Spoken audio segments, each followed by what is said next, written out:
Dia datang ni awal. Di tangan dia telefon. Tu zaman moden.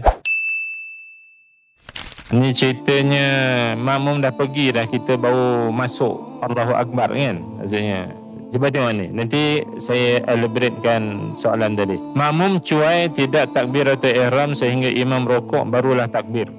Dia datang ni awal. Di tangan dia telefon.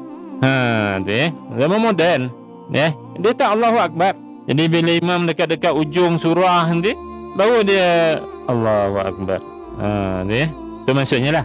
Maksud tajuk tu. Mari kita baca. Juga makmum dapat rakaat bila sempat bersama imam dalam rokok, sama ada dia cuai dari bertakbiratul ihram sehingga imam rokok baru dia bertakbiratul ihram atau tidak.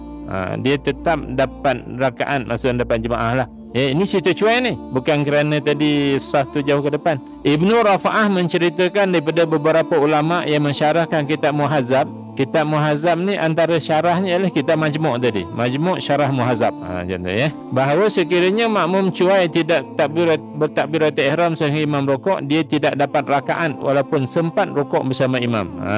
Jadi kalau sengaja, poin dia ada pendapat kata dia tak dapat rakaat.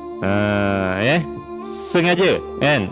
Jadi soalan tadi, kalau Masjid Sultan Mizan saf jauh ke depan kan, Masjid Putra kan, jauh saf tu, nanti kalau kita pergi nanti miss satu rakaat. Kalau kita takbir kat belakang tu Allahu Akbar tu menampak ke depan rakaat.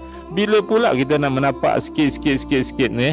Jadi afdalnya ialah pergi dapatkan saf dulu baru takbiratul ihram. Kerana hadis yang saya baca tadi, bila dikomatkan solat, jadi kamu tak perlu berlari-lari, yang kamu berjalanlah dengan tenang. Apa yang kamu sempat, solatlah dengan imam. Yang tak sempat, kamu sempurnakanlah, tambahlah rakaatnya. Berdasar hadis itu, pergilah dengan tenang ke dalam saf dulu. Jangan takbir belakang, lepas tu melangkah kan. Tiba-tiba ada budak pula berlari kat depan tu, dia bloknya. Tak boleh melangkah, tak sampai kan. Ni